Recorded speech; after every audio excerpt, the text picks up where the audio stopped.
Hôtel Saphir. Un bijou au standard international en plein Matongé, au grand carrefour de Kinshasa. Plusieurs catégories de chambres, bureaux et appartements climatisés avec Wi-Fi et TV n'a faux prix. Petit déjeuner y compris dans son restaurant aux spécialités variées avec réduction des prix pour Naba client Oyuba Fandina Hotel. Ascenseur ultra moderne, disponible en permanence 24 h sur 24, vous amène à tous les niveaux. Yaboina Matongé et Salaté. Notre adresse A4 Ikelemba, quartier Matongé, commune des Kalamou. Téléphone 084 710 99 99 081 600 8000. Hôtel Saphir, beau cadre, bel emplacement, bon prix et beaucoup d'avantages. Bienvenue à tous.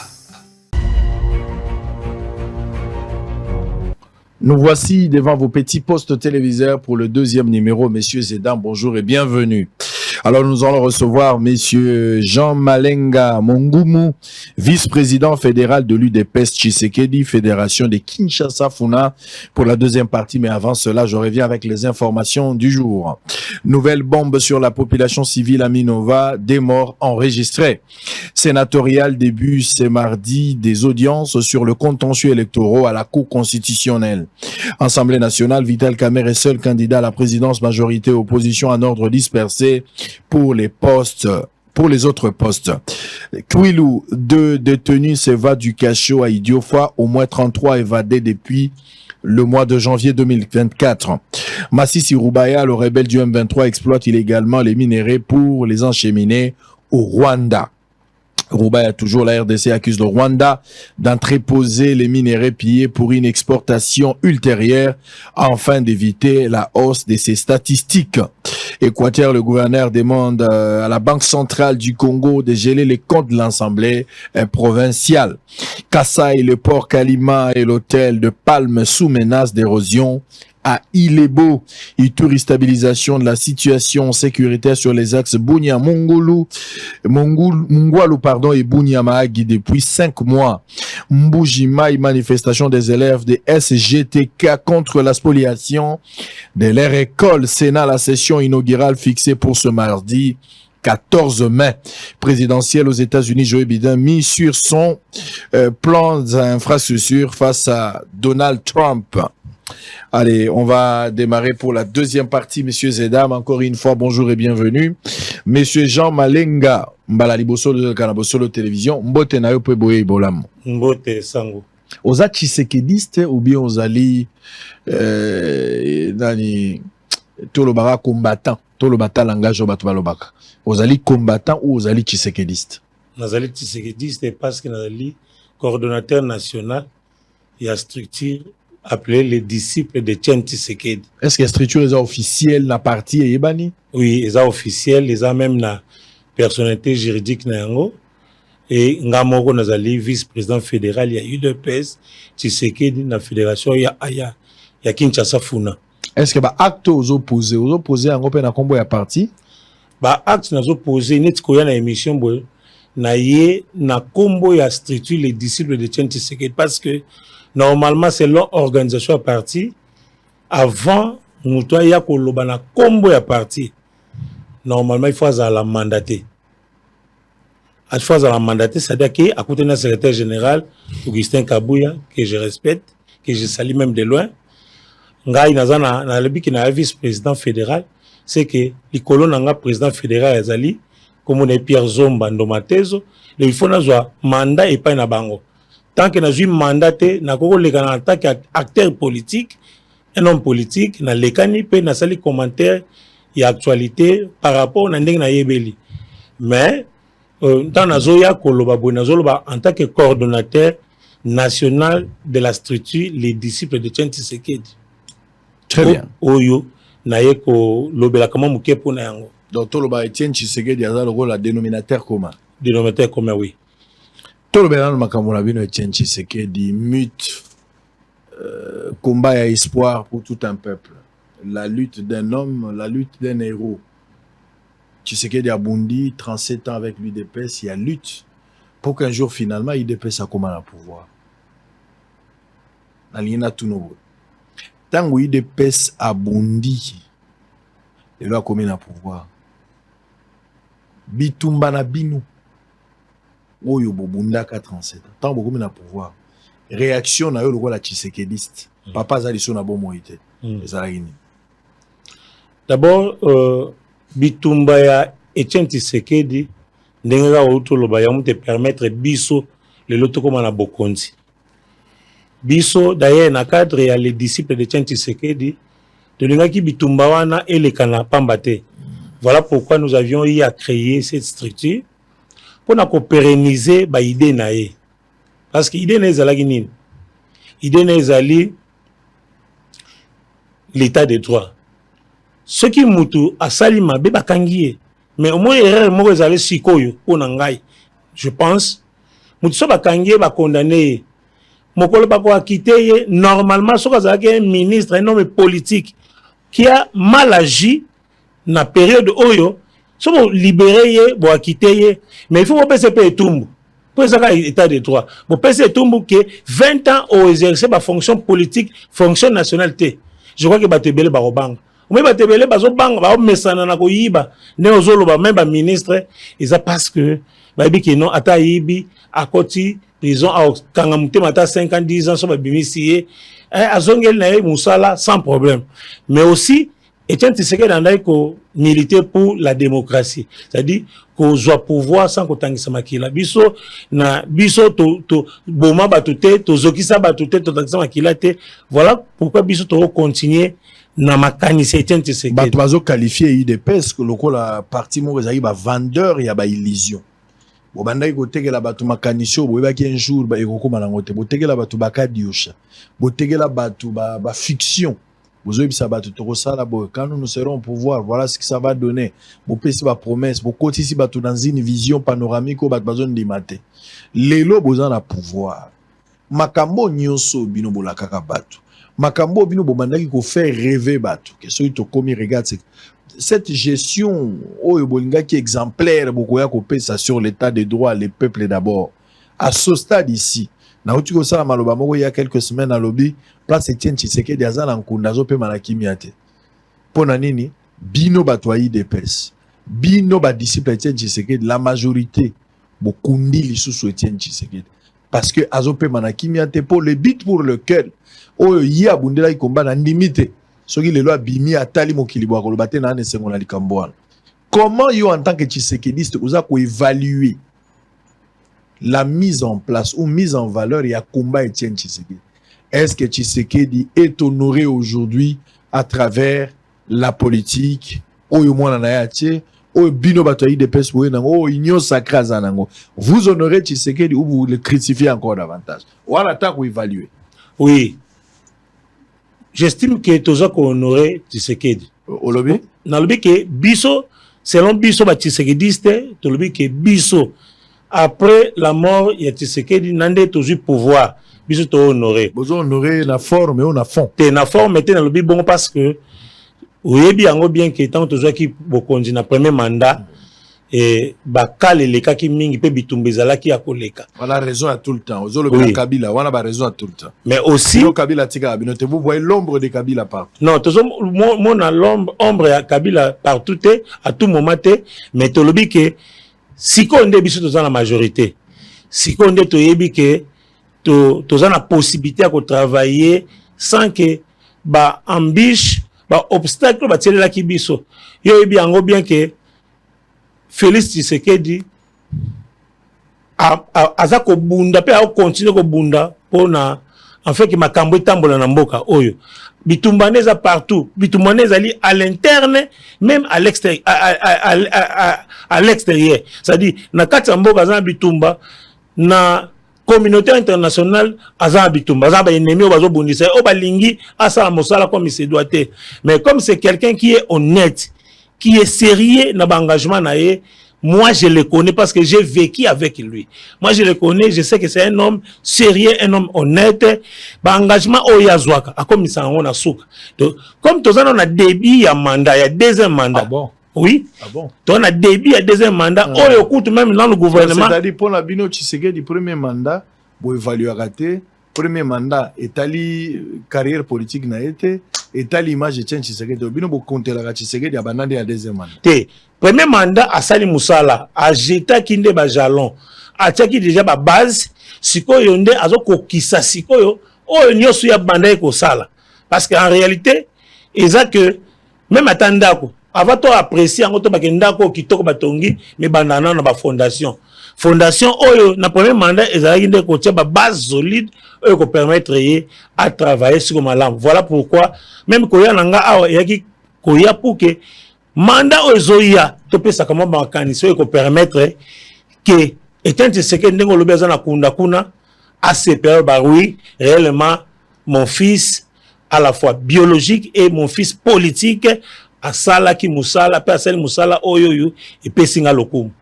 Est-ce que vous avez baqué makambo zolo baso na fungoli le téléphone vous allez vraiment attaquer hein sur ligne tout ça l'exercice on a fungoli le téléphone il y a pas de problème ça je te dis donc aux autres la pena ba téléspectateurs peut aux confirmer que les peuples d'abord ils ont évolué. Donc depuis que vous êtes au pouvoir, les peuples ont vraiment la priorité, il y a gestion na bino, peuple a eu satisfaction na eloko bino bolingai. Bonheur au bolaga qui peuple bo pesi yango bino batoyi de bezo. Ça peine na sonité ozo ba peine na télévision. Non, to lobite ke fongolé le téléphone na bato benga yo. Na lobite ke bonheur directement pesa mi. Na uto loba ke to poser ba base. C'est vrai, ndako batonga ngo mokolo moko te hein. Ndako batonga ngo mokolo moko te. C'est-à-dire to tie ba base ko permettre que population à vivre malam. Ah, bino bosaka ba base. Non, ba base c'est na 8e année bosaka ba base. Non, bino zalaka base. Te. Donc le peuple na pouvoir na bino akotika la kolia te alobi ke non nzala na ngai ata na silisi yango nyo sote menda moya. Bino zaka ba base, bozana explication na ba base. Mais les gens ne font que tokokota détournement, allez-y. Cette fois-ci, peuple a se retrouvé à travers gouvernement oyo eza et la mise en place dans quelques jours. Le peuple va se retrouver parce que c'est le même espoir pour penser que les peuples d'abord avec Bassama Lukonde gouvernement ba warrior mais tant que le na Sama Lukonde c'est vrai mais biso tu as une majorité une majorité cette fois-ci avec tant Bossali na Sama ils ont majorité Bozali des majorité non tu le majorité biso IDPS c'est la même chose Bozali na Ilunkamba Bozali majorité Bobundi Bobuki libala wana FCC cash Bosali union sacrée. Union sacrée permet que nous avons la majorité na bino majorité basculer. So majorité basculer qui Janine Mabunda linga kendete. So qui Janine Mabunda kenda pour majorité ezali basculer. Bongo ilunga ba kenda pour nani pour beaucoup ina majorité. Si bobité na union sacrée tout dans la majorité na bino. Même seul l'IDPS ne peut pas avoir la majorité est la coalition politique na bino. Bozu majorité na union sacrée et grâce à ça bon nommé gouvernement na bino benga ba warrior. Obo échoué lamentablement. Donc bozala ki na contour nyonso ya pouvoir ya kopesa bato esengo. Kolobelanga te ke ka siko nde bokomi na majorité na parlement bozala ki na pour le pays IDPS na majorité te. Et la coalition IDPS ba mosaïque bato baza ba partenaire nde bozali majorité. C'est toujours la continuité. La même majorité vous l'avez. Mais bozala ki na ngo eloko te. Il y a aucune garantie qu'avec cette majorité nouvelle bozala nde bo changer makam. Où est le peuple d'abord? D'abord bato nyonso ba sai na gouvernement ba échoué te. O ba utu gouvernement ya Sama. Il y a eu des gens qui se sont distingués. Qui se sont distingués, bah travailler malam. À tel point que ceux qui ont même démissionné, bah non, à démissionner. C'est ça le problème. Bah tu vois là, Jean-Pierre Liao, à travailler malam.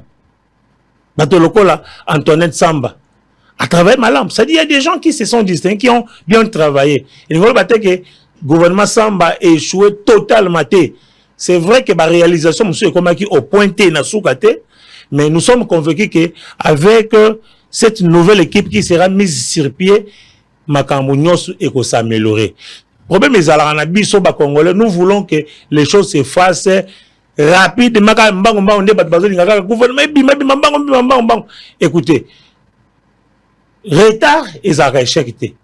Problème est que les gouvernements peuvent la mise sur pied n'a qu'à moins retard, c'est vrai, mais il y a on a échoué totalement. Ils ont moins retard. 5 mois ont moins retard. Na Sénégal, Montois présidence une semaine après va prêter serment. La deuxième semaine, on nomme un ministre. Le premier ministre a eu un gouvernement. Il y a 3 semaines passées. Et puis le long de tout ça au Sénégal, et ça a mis ça l'élection après Bisso. Biso toi, on a 5 mois, aux autres, qui m'ont normal, frère. Oui, dans le lobby, c'est normal dans ce sens que il y a quelques mois de retard. Mais dans le lobby, qui est retard. 5 mois. Oui, je l'ai dit. Mais dans le lobby, qui est retard, il y a échoué. Parce qu'au bout, il n'y a pas des urgences dans ces pays. Non, il n'y a pas des urgences. Non, urgence, ils ont la place Nango. C'est vrai. Urgence, ils ont la place Nango. Mais dire que tu bandis dans 5 mois à retard, il faut, on est entré, parce que la réalité est belée par rapport aux politiques. Il y a RDC dans la politique au Sénégal, il y a des morotés. Il y a des gens qui sont consciencieux. Je vais vous exemple. Ceux qui ont commis ministre, à cause à sali déclaration à patrimoine, mais est-ce que la réalité autre le cas vivre na biso na déclaration patrimoine ya ndenge moko moni mutu à cette déclaration patrimoine je n'ai que $2000 na caisse nanga naza na 5 mapango naza na mutu ka moko mais après 5 mois moni mutu wana asombi loko il y a $20 millions asombi azumbongo wana wapi réalité on moni batu mingi baza ko kima poto ba kende par-ci par-là po ba ya kaka ba kota na politique ba sala nyoso ba sala ko kota na même pour na sortir gouvernement to na mise en place même il y a bureau il y a assemblée nationale aujourd'hui on ndenge batu baza ko pota na ba wela c'est comme si on dirait na poste on a bureau il y a assemblée nationale il y a na ebito ce que miel les a ko bima na ça je ne sais mais donc il y a on prouver réellement que ba politicien na biso za na bolingo nanu ya population te bazwa ba tena intérêt ya mboka ya population liboso te faut le régime na biso ba politicien na biso ya régime na biso faut le régime na bino changer des fonds le régime na biso kolobela ko eza régime na biso mais batu nyos to bazala ta IDPS mais des ordres observés na régime na bino oui c'est vrai eza na période na biso surtout les autres na IDPS IDPS a créé des ordres de IDPS. Vous avez vu la poste Assemblée nationale, au Moni Lelo, même par rapport à Ticket à Biro Nabino, tu as vu les responsables de l'Union sacrée de Bakio Koutana, Augustin Kabouya, pour leur consensus, au Bik na minute, à part Vital Kamer dans l'Assemblée nationale. La poste, monsieur, il a un problème pour le moment. Bah, tu vas rejeter, mais les désordres de l'IDPS. Mais c'est pas l'IDPS. L'IDPS a présenté Moutoumoko. Vous présentez Paul Chulumbai. Oui. Donc, a présenté à Moutoumoko. Et puis, a respecté. Ce qui est fait, c'est que placer le candidat, Mokoya, le président, a rapporteur, a poste l'IDPS a créé des ordres. Mais tant que l'IDPS a respecté ma consigne, donc, d'ailleurs, moi, je dis bravo au secrétaire général Augustin Kabouya. Parce que c'est quelqu'un qui respecte les engagements. Atie Moutoumoko, à respecter revenons sur les peuples d'abord. Une manière d'honorer mémoire et Étienne Tshisekedi. Une manière de pérenniser combat à papa. Est-ce que vous vous rendez compte que le peuple n'est pas encore satisfait? Le peuple n'a pas encore obtenu satisfaction par rapport à la demande. Vous avez oublié les peuples. Vous avez un régime où vous va détourner comme vous n'avez pas idée. D'accord, ça le liste il y a détourner. Détournement là détourner. Ce qui est justice nabiso, aza indépendante, aza la conscience, pessier pouvoir, ticket lié liberté à ça la musala. Ministre belé okima, te belé rola na rate à prison. Non na mona détournement modèle ça c'est un pillage et ça systématique. Non tout monde a régime nabin. Les peuples d'abord. C'est bien pour la motuna. Le peuple d'abord, ezali netolobi ezali idée ya makanisi ya Etienne Tshisekedi pe eloko banda ko telemela pour que le peuple se retrouve na kati ya vie na ye na gestion ya mboka ndenge mboka ezali ko tambola. Il faut que peuple ali ya malamu. Il faut que mai ebima. Régis des oies sala musala na ye. Mais c'est vrai que nous avons constaté, Régis des oies, Moussala n'a été, et puis, bateau, et Sengalaki, sunga, mboka, na kotia ba forage, au lieu sunga, bango sous détruire, sous davantage, ça sous détournement. Pour Nabiso, cette fois-ci, tu as réellement que le peuple d'abord est à la slogan, mais à la réalité. Que tu vas vivre, et ce que tu vas vivre, tu dis que non, courant, électricité, et autres, c'est normal. Non, pas un exemple, moi. Constat biso to sali. Snell azali ko employé batebele. mais bato nyonso basimbaka ba cabine ya courant na ba quartier na biso na ba veni na biso bato na nyonso to moko te aza engagé bato na nyonso to baza kaka ba journalier so yebisanga ke ozo ko employer mutu moko aza journalier ba mois de mois bambula na bambula afuta makate aza na salaire te siko so on est zalanine abanda siko ko nyoko la population ça dit toi on a besoin que makambo etali le peuple d'abord classe ya bana etambola malamu makambo etali transport ezala malamu to ya na ba arrêt biso mo comme na rebo okuti bise telemi poste police telemi mais mutu azo changer montant bon parce que ministère provincial des transports a fixé ka tarification que transport bato bakofuta boye ligne eza boye bien déterminé mais mo mutabi a telemi abi non na futisa kolongwa bandal ti grand marché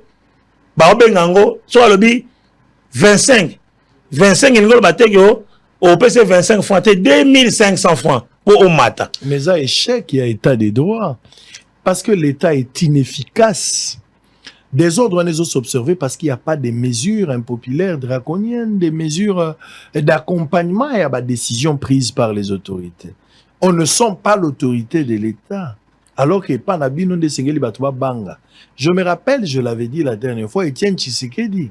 Aza ko expliquer naza nango kutu peut-être je me souviens ngoti yango lisusu tango akomi ba nommé ka premier ministre Etienne Tshisekedi akina na banda ko batuta sala conférence de presse asali ka interview moto nyonso yo azwa iloko ya l'état zongisa parler du peuple tondaki na mituka bino bozui ba mesure régime eza bino bato état de droit bino bato za na rigueur ozolo ba ezali preuve ya l'état za inefficace na régime na bino et vous êtes resté sans mots ozota yango kabo des silencieux. Mutumoko maela lobaki lorsque makambo ya bozo dénoncer ezo sala manamboka la faute ezo zalate na bateau basali yango mais la faute majeure eza na biso ba intellectuel to tikali silencieux tozo lobelo côté biso ba tozali na pouvoir à sanctionner tozo sanctionner te c'est grave c'est vous non bon eza régime na biso c'est vrai mais biso dans tozo lekana ko lekana nga bo eza nini eza pona koloba ke makambo yo population va sepela nango te nous sommes en train de nous adresser parce que na lekani et pas na yo parce que na bi que les messages que je vais donner to information on ngazo pesa et ko komela et pas ya ba konzi oyo ba sengeli ko prendre ba décision parce que na ye ko sala kaka analyse kaka ya pouvoir na biso te oui c'est vrai ils a pouvoir na biso soki mabeza quelque part on va nous condamner mais siko il faut est-ce nga siko na kati ya gestion na kati ya gestion te nga la vandi naza ko travailler nazo diriger base ya IDPS mais mokolo ba pesa nga pe chance je vais faire un effort pour que ba erreur oyo tozo constater to ba makamunyo so mabe oyo salama pendant régime na biso na pouvoir o nga la kozala pour que je puisse na travailler malamu enfin que ça dit si je comprends votre logique l'IDPS pas mais Kamutunyon son tourné pour obtenir le résultat final. Non pas nécessairement. Mais ceux qui sont là-bas, ils vous représentent. Ils représentent l'IDPS, ils représentent le peuple, ils représentent votre combat. Il faut donner le résultat. On n'a pas besoin forcément Yomo Pozala. On n'a pas besoin que Kaka Kabouya Zala, Kaka Kazadia Zala, Kaka. Non, on n'a pas besoin de tous ces gens. Nous avons besoin de personnes responsables, basées sur la conscience, basées sur le patriotisme, basées sur une expérience, il y a Moussala, na volonté, basée sur la probité morale. On a besoin de Koulounate, un ministre, mais un Koulounaire. Nous n'avons pas besoin d'avoir un ministre frappeur. Nous n'en avons pas besoin. Si on a besoin d'un bateau, Balingi Mboka sont des patriotes. Ils vont travailler pour le pays. Le peuple attendait. Vous savez, la seule différence, quand Kabila arrive au pouvoir, tu vas que Moussa Koufi, tu vas tenir rigueur na Kabila Mingite. Mboka faut la diriger. Papa Naye, Oebi Borfele, que la Baomao. Que la Kabila Mawa, population, Kabila Koti, enthousiasme, tu vas accompagner. Les choses sont parties comme ça. Et puis à un certain moment, tant que Kabila Bandis ko géré, peuple a commis peu ko fungola misu, makambo opposition, société civile, on landela. Non, écoute ça la maboité population a commis peu ko kola. Mais Tshisekedi arrive à un moment oyo, peuple ça fungoli misu mo mingi. Contrairement à tant Kabila yaki, population a timbi ebele na processus électoral, na gestion, moi ba notion ndambo et c'est côté population. et Moutazo va pouvoir après Kabila les Tshisekedi. Un combat de 37 ans, bato alobi, biso tozalaka bana mike to ibaka jour Tshisekedi a besoin pouvoir. Le gros la moi na ya c'est lui qui m'a vu à ville les pères. Tshisekedi a appelé ses collaborateurs, il dépêche na pouvoir tout ça. Ce que nous attendons ne sont pas des discours. Matoy na biso na échange de koko yoka détournement te. Même ceux qui tozoli ate mais détournement to yoka ngote. Tolingi tolia, mais même ceux qui tolien na noté détournement to yoka te. Comment on détourne, on arrête et puis on relâche les gens. La régime Nabino, comment vous pouvez admettre ça? Babilo Kozo décrié, mais c'est la honte. C'est la honte. Comment vous faites? Bino na base vous solo la raté, vous observez, vous pleurnichez alors que vous avez le pouvoir. Vous avez le pouvoir à quoi arrêter Moraji. C'est une honte aujourd'hui. Bino Batoyi, dépêche vous devez avoir honte à vous-même et revenir pour s'excuser. La confiance, on va penser que vous abusez d'ango. C'est quoi la suite aujourd'hui? Quel est le résultat? Bon, commentaire au salut malam. Allez-y. Commentaire au salut malam. Allez-y. D'abord, gestion Nabiso, ils ont régime Nabiso, on ne refuse pas, mais ils ont une gestion collégiale avec bah, partenaire Nabiso, bah, parti politique, oyo, tous ensemble dans la union sacrée. Ça, c'est vrai. Mais aussi, ndé na lobaki na bandeli, ba union sto ba gérer na kombo IDPS to o ba placer na kombo IDPS, ba union sto ba sali mabete. Il y a ceux qui travaillent pour que makambo etambola malam. Problème na biso ya ligne.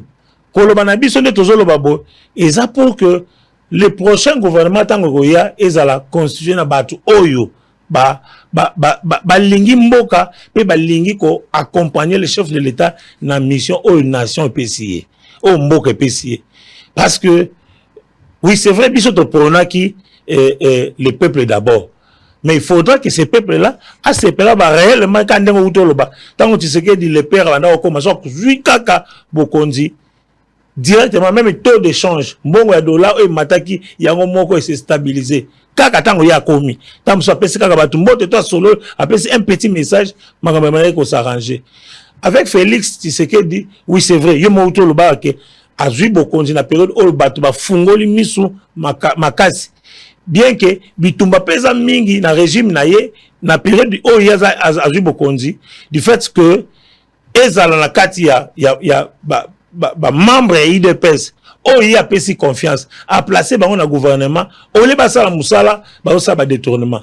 Donc ça c'est pas sérieux. Raison pour laquelle surtout tozo loba pas pour critiquer quand on a parce que critique aux à la peine on malam critique ezali pour n'otali ça réellement que awa ça n'a pas marché na Nicolas Zoya to travailler malam to bongisa qu'on place des bonnes personnes oyo balingi mbok balingi ba travailler afin que les choses s'améliorent et que de liboso ya omoni biso beaucoup plus to prôner sur la méritocratie to prôner sur la méritocratie ça dit batu oyo bakoki aza ko mériter ko joa poste musala poste moko bosongolo asala musala ne ndenge sambe on ba régime le kaki comment on peut arriver dans un pays bazo un mécanicien batia na ministère de finance bazo un agronome batia na ministère de économie et banda simbate bazo un juriste batia na ministère ya enseignement aujourd'hui mutusoke a outi wapi to ebité aller bo placer quelque part c'est ça ce qui a détruit aussi ce pays pour mutanga azoya lokola azo lokola ministère lokola poste ministériel lokola cop moko boye donc il faut na sala mbongo na ngindisa famille na ngai na sala ba faire. C'est ce qui fait que ils ont pris ça na intervention au nazolinga il j'ai fait matière na niveau de la déclaration de patrimoine. Tant que comme un ministre, ils vont déclarer leur patrimoine. Faut que tu la siko na temps où ya kosala na kamwa na msusu quelques jours, quelques mois kosala, quelques années kosala. Biloko ya kokoma na yango. Il faut que lande la kayango. Azuango na mbongo ni est-ce que on a salaire na ye? Pour ce que ça au-delà il y a salaire. C'est que déjà tricherie to ko yiba ils ont mon apolé dans ce sens-là. Donc c'est plus important et ça que méritocratie et lingi koloba qui batia muto azo ko mériter. Ceux qui nazali médecin batianga na ministère de santé ou les batinanga na ministère de l'agriculture. Ceux qui nazali ingénieur en hydroélectricité en hydrocarbures batianga na ministère hydrocarbures. Tout le monde a katamboka na biso. Il y a même un établissement Institut de pétrole et gaz ezali. Ils ont formé ba élite. Mais au moment mutande ngone tioza PCA na ngwana. il s'appelle l'ingénieur Nixon Zinga. Un homme valable, dans l'hydrocarbure. Mais au moins, on a un économiste, un juriste, comme ministre hydrocarbure, alors que des gens compétents sont là dans ces pays, au bako placé bango. Donc, raison pour laquelle, na chaîne Moussousta, on a les Ganaki, na Outa Kolobabou. Na lobby, na niveau ya éducation, il faut bazongi ça un enseignant. Na niveau ya ministère de la culture et art, bâtir vraiment un animateur culturel. Wana et kotambola malam parce que tout le monde dans le pays na mboko na biso awa bazu un juriste batiye ministre il y a communication et médias mais tant ba uto tia awa siko un communicologue muto aye ko réellement communication information maman qui musali ça malam donc c'est en quelque sorte tenir compte cette fois-ci réellement la méritocratie et aux bonne chose. Vous parlez de la méritocratie, mais sans oublier que dans le contexte, il y a plus de la politique qui prime sur les valeurs. C'est plus la politique. Alors, pour changer, qu'est-ce que vous pensez? Ce n'est pas par conseil. Peut-être qu'il faudra réviser la Constitution. Parce qu'il y a un aspect majeur, il y a géopolitique. Place Batbazo Koufande Yangwana. Représentativité. Nous avons des informations, apparemment, ça m'a de serré. Nani. Candidat et à président Sénat, bato bazo soutenir et comment? Bato avec non, ça malukon des fois qui ndekuna parce que ils a équilibre géopolitique. Ça malukon qui venait à peine d'être premier ministre, dont la gestion a été calamiteuse. Nous avons vu gestion naïe à la hauteur tendenge bavanta kiango. C'est avec beaucoup de quoi qui n'est pas sorti par la grande porte. Mais ce cas est sous président et Sénat, c'est pour quelle finalité? Je pense que quand il y a des intérêts politiques protégés par la Constitution, ça permet d'un spectacle désolant. Peut-être qu'il faudra réviser la Constitution et retoucher quelques articles, notamment Bilok va partage va pouvoir pour que les chefs de l'État aient un libre choix et le pouvoir de pouvoir choisir. Permettez-moi cette tautologie. Il y a Batunde qui n'est pour la casting ou la ligne. Oui, c'est vrai. Pour la révision Constitution, moi j'estime que pour Nanga, si ce n'est que mon point de vue, non, oui. C'est normal qu'il va réviser la Constitution. C'est-à-dire, c'est vrai que qu'on révise la Constitution, na mécanisme qui non, va changer mandat à chef de l'État. Ça la sope d'une manière péjorative. Oui, on est à B. Mais s'il faut que, réviser la Constitution, en fait que Makambo étant la malam, je crois que moi je suis pour. D'ailleurs, sur la constitution, ils appellent un élément, un article, ils ont trahi même Moka. Sur l'article 217. Article 217, ils ont n'habité ceux qui battent basala qui en article wana namboka oyo bazaleka bazaki ba député ba voter ango président de la République de l'époque Joseph Kabila a promulgué ango ceux qui bango bazaki ba député ba monaki article wana te ou à 217. Article 217 est lobby. Article 217 est lobby au terme de l'article. C'est-à-dire la RDC peut conclure des traités ou des accords d'association ou des communautés comportant un abandon partiel de sa souveraineté en vue de promouvoir l'Union africaine. Article et la constitution est-ce que la constitution et fonctionne alors que article 217 est réellement que mboka biso président de la République ben bakoko zwa étandi à mboka na biso bakoko pesa ngo pa paya pour na intérêt to unité africaine.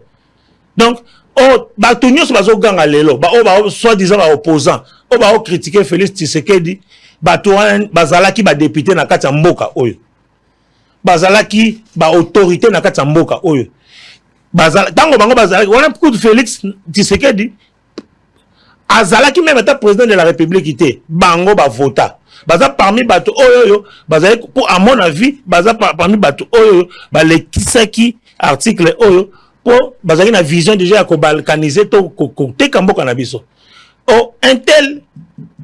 une telle constitution. Oh, ils ont dit un article à boy. Jamais. Donc, il faut qu'on revoie. C'est-à-dire qu'on revoie la constitution, il le président de la République 10 ans et un mandat. Tel article, oh, ils ont tambola malamu, to ils ont malamu, zali bien fêté. L'article, ba kotisi makambo oyo malamu oyo kosunga population et sunga ke mboka tambola malamu ke batu ba wela ba intérêt na bango te batie yango ne ko permettre makambo tambola malamu. Allez, peut-être avant de terminer, c'est quoi l'apport il y a structure na bino na gestion ya mboka lelo surtout sous régime ya Tshisekedi? Voilà, structure na biso les disciples de Tshisekedi nde na lobaki na bandeli tozali ko pérenniser ba idée oyo Tshisekedi azalaki nango parmi lesquels to linga réellement le peuple d'abord et la slogan et la une réalité. Mais tous autres travailler aussi pour encourager, biso to encourager toutes les personnalités politiques oyo pas seulement politique mais sociopolitique en général oyo bazali ko travailler pour na intérêt la population pe ba soutenir chef de l'état à Kendeli Boso.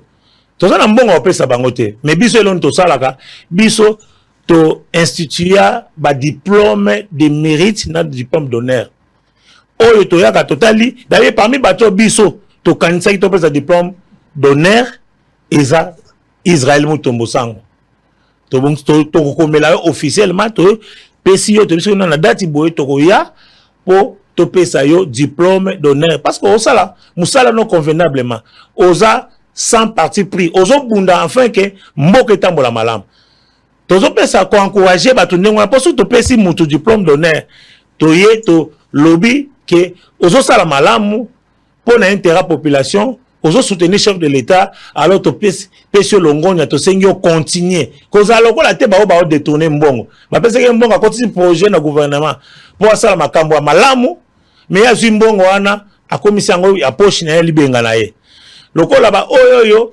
bazali ko travailler afin que ba famille na bango nde ekende liboso population ba bosani yango donc structure na biso musala to sala yango tozali ba membre ya IDPS mais to sali structure wana pona ko soutenaka toutes les personnalités qui se distinguent dans la gestion de la chose publique oyo ba se comporter pe malam ça doit dire ba mbonga l'état te oyo ba zo travailler enfin que mboka ekende liboso puis chef de l'état a réussi mandat na ye. Allez, on va terminer. Regardez la caméra. La seule question est celle de savoir deuxième mandat yango Tshisekedi a Azobimisa président de la République, hein.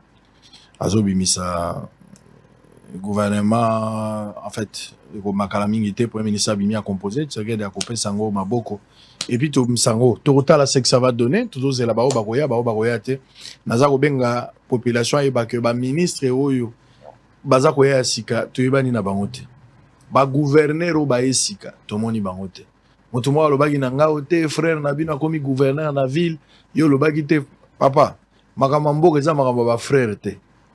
Je n'ai pas de problème personnel avec un frère ou abimi gouverneur na ville ce qui est sali kaza frère na ngai liloba. Je ne trouve aucune raison ya kuanga na batraki campagne pour na été moi j'aurais voulu que moto musu soit abima na ville parce que je ne crois pas c'est que les frères soient en mesure de faire quelque chose. Mais ceux qui abimi et la loi à majorité, nous devons nous soumettre à une exigence. Le col a zui, bravo, ils ont la course que les maires gagnent. Et l'autre chose, c'est Kinshasa, on a d'autres provinces, c'est un résultat. Tous les problèmes d'individus, tous les monnaies, tous les mouquets, tous les mouquets, ça c'est pas notre problème. Pour la Takarouj, au Lingaka vert, ça ce n'est pas notre problème. Ce que nous attendons, ce sont le résultat. Bon, mais ça veut dire ce résultat. Tout le monde a le résultat, vous savez ce résultat. Si on peut dire ce résultat, nous sommes d'accord, ce résultat, ils attendent des problèmes placés aux arrêts. Quand il y a combattre, alors que ce que nous attendons, c'est le résultat. Les mots qui rongent la ville de Kinshasa, pour éviter tous les poubelles et les qui, baka niveau ils a curé vraiment malama mutema ezo kendate, makambo ya construction anarchique, tous les makambo ba PC réseau kotungisa biso na nzela, makambo nuisance sonore, tous les makambo ndenge na ndenge parmi les mots qui rongent la ville de Kinshasa. Bo sali diagnostic pesa biso résultat. Au sali bien to koloba malama, mais so sali mabe, tu vas nous rencontrer sur ton chemin. Tu auras des doses appropriées et tu ne feras rien. Aux à la ministre, aux à la frère et église, sur aux à l'église, aux à la cacho, ba frère a têtu, ba kangama. Nous on n'a rien à voir. Erona no luki sextapte. Erona no lobite ke sango akufi. Erona no lobite ke sango bazotinda. Ero tozana no bien. Po yibina note, biso pe tokangi ona note. Mais quand tu vas voler, tu auras un traitement, frère. ero ke nanu CESAC te, nano ke INPC te, ero ke nanu justice te, ero nano lobi te ko journaliste infirmier, nano lobi yango te. Mais quand tu vas voler, c'est en ce moment-là que tu vas faire des incantations. Moi, je ne veux pas me fatiguer à vous attaquer. Tout ça cause la résultat. Comme ça, un journaliste ces infractions. Eri yangoy. Na ibisi bino comme ministre, comme gouverneur, tambola kana photo à moitié na ban. Ovani na ndako lingo banatongo za na photo chaki na mutuka, muso za na chambre, muso za na ngona bureau, muso za na porte-monnaie. Olingo ibo bimisi na photo, ah madame azana ban. Na ibisa bino déjà. Pour moi si na yo zobete la tolo wana. Yo moi je suis moi c'est excellence tout ça. Tango ba okanga yo, petio yo tinda ka somba unité, yenda ko zo mama. Eri yangoy. Ero lobina no mabete. Quand on va t'arrêter, quand on va commencer à t'attaquer avec la presse nouvelle autoza lelo, okobima wapi, okobima wapi. Pour la presse on de tozo beta bo akobeta 9 fois beti 12 ou 4 okobima wapi. Okosambo. Obanda kolelo balinginga ite combat tout ça bazana machine bazotinda bon. Personne ne nous envoie, seule la population. Prise de conscience, la lutte contre les anti-valets, yango des alliés, motivation na biso pour attaquer, pour combattre et pour encourager en même temps. Donc, bino batu bozoya, vous avez un devoir et un résultat, ce qu'on appelle l'obligation de résultat. Vous avez l'obligation de moyens. Et nous attendons. On attendra le résultat. Peut-être pour terminer, Tshisekedi, président de la République. Deuxième mandat, yango. Nini yozo zelana, Félix Tshisekedi comme président.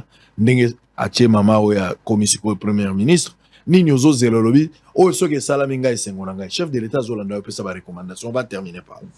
Merci pour la motuna. Nous s'adresser na son excellence Félix Antoine Tshisekedi, chef de l'État, avec mes hommages le plus déférents. Excellence. Na mon deuxième mandat oyo. Nazo pesa quelques conseils, quelques mécanismes oyo et sengeli ce que salami. En tout cas, on a vraiment na ozana esengo. D'abord, na dossier na makambo etali na domaine de emploi. Problème il y a contrat du travail. Bakunda yango, banda bambula na mbula. C'est-à-dire, travailleurs à ça, pas chinois, pas pakistanais, pas indien, pas congolais, qu'on a congolais à signer un contrat. Avec complicité, il y a inspection du travail, ministère, il y a travail. Au moment, a signé un contrat, il y a longola kabango, ndenge, mutema et lingi. Et puis, mutema soit signé un contrat, a ozo même des comptes finaux, n'a été nasuka. Le problème des contrats du travail, il y a un problème épineux. Ce qui va lander likambo yango po ba ministre wana na ba inspecteur du travail ba kena ko ba enveloppe na mopo ba kanga muno pe ba toucher te likambo wana te ya contrat du travail na domaine éducation alors peut-être on a besoin ba tia un technocrate muto azabe na un enseignant de carrière yebi ba enseignant muto yebi ba enseignant yemo azaki enseignant akoyeba ko diriger ba enseignant parce que ayebi makambo ndenge marchaka. On a eu des gens tels que Jean-Marie Mangobert. Un vrai enseignant, il a été abandonné à Crétia, comme il a été appuyé à Souka. Ce bâtiment batande moi et aux amalam. Tous on a besoin, cette fois-ci, oyo, tout oyo. Basa la canalisation de la recette. Canalisation de la recette, elle est bani. Et l'ingolo bake, mbongo à l'État, parce que l'État a sa source de financement à l'État, ils allaient belé. Ils ont la fiscalité, mais ils ont la production. Ça, on ne refuse pas. Mais au moins, on a source à l'État, surtout côté il y a fiscalité, taxes, impôts, droits, na ba redevance, mais sous et quand on a caisse à l'État, bakangi mutu, bakene na poste à police, basengi afutaman transactionnel, il y a $100. Mbongo ana l'État mona angote. Et que na poche, il y a ba OPJ, il y a ba magistrat, il y a ba juge. Mbongo ne kota kate. Or, il faut ba canaliser ba recette afin que mbongo ekota na caisse à l'État pour ki muyibi wane sila so ki bazui yango batie ngo na ba poste batie ba gens parce que mutu normalement so ki bakangi yo police en tant que service taxateur a kosala ka note de taxation apesi yo OK na DGR4 na DGRAD aux une note de perception on fout taper mo pa na bango te OK nango sur note de perception on se présenter na banque au futi mbongo ekota na caisse à l'État. Au cas où l'accès bordero au foutaki. Mais procédure wana, si les lois ont respecté n'amboka na biso. Donc il faut que na niveau enseignement ba pesa ba enseignant valeur. Obika na même domaine parce que na travaillé parce que domaine nga de formation nazali psychologue et expert en sciences de l'éducation. Na travaillé comme conseiller, il y a ministre, et j'étais chargé de l'éducation non formelle. Surtout qu'il y a un atelier au UNESCO. Au moins, na UNESCO ne reconnaît que 4 secteurs dans le domaine de l'éducation. EPST, enseignement supérieur, formation professionnelle, na éducation non formelle. Or, l'éducation non formelle, c'est un grand secteur où est scolarisé les enfants non scolarisés, c'est-à-dire qui n'ont jamais été sur le banc de l'école, et les enfants déscolarisés au Bazali, Babandaki Klassi, à Kati parce que mes parents Bakoufaki, et Bana Oyo, Baza soutenu par la première dame de la République, et puis enseignant batangi sakawana bali babenga bango éducateurs sociaux ti lelo oyo enseignant ba s'occuper na bango te baza baja à l'état. C'est un enseignant comme enseignant EPST aza na nimo matriki lokola enseignant EPST, mais enseignant EPST azo zwa mbongo bango bazwa mbongo te ti lelo oyo batangi sabana ba memi bana wana ti basali te na fait bazwa certificat école primaire vraiment, mais bazwa même ta prime à gratuité. Donc ça dit, ils ont makambo belé oyo, ce que salami, na méritocratie, batia mutu, oyo azali correspondre na ba critères. Bazwa ni juriste, batia na ministère de la justice, bazwa enseignant, batia na EPST, bazwa agronome, batia na ministère de l'agriculture, ba des autres mingi ekosil. Et puis, ce qui mutu ayibi, bakangayi.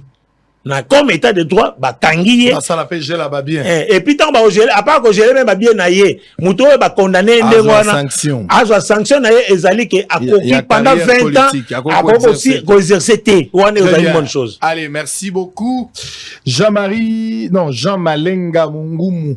J'appelle Jean-Marie. Jean-Marie. OK. Vice-président fédéral de l'UDPS Tshisekedi, Fédération de Kinshasa Funa. Merci. Merci d'avoir été des nôtres. Merci à vous, messieurs et dames, fidèles téléspectateurs. Je vais lire quelque chose. Je vais lire quand même quelque chose. Ingénieur en bâtiment et travaux publics et membre de l'UDPS Junior Katende soulève des questions importantes pour la République démocratique du Congo. Comment pouvons-nous être fiers en tant que peuple lorsque, depuis l'indépendance, seulement 5000 km de routes ont été asphaltées sur les 154 000 km existantes? C'est une manière sauvage de nous maintenir dans le sous-développement. À cet effet, il propose de réduire les coûts de construction des infrastructures car de nombreux matériaux sont inutilement coûteux. Comment comprendre que les prix d'un sac de ciment dépassent les $10 alors qu'aucun pays d'Afrique centrale n'a atteint ce prix? Il rappelle que notre sol et notre sous-sol disposent de toutes ces matières premières. Comment comprendre que la construction d'un kilomètre des chaussées souples à 4 voies coûte $1 million alors que les sols et les sous-sols appartiennent à l'État? Pourquoi les organismes publics tels que l'Office des voiries et drainage et l'Office des routes n'ont-ils pas leur propre carrière?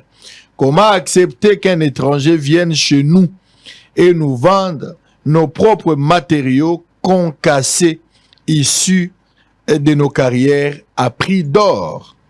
Il y a 2 possibilités. Soit nous sommes ignorants, soit nous sommes complices. C'est le travail bien fait aux côtés du chef de l'État. Fachi va nous sortir du bourbier. Signé Junior Katende. Ça n'est fini. On va se retrouver pour la 3e partie juste après cette pause. À très bientôt.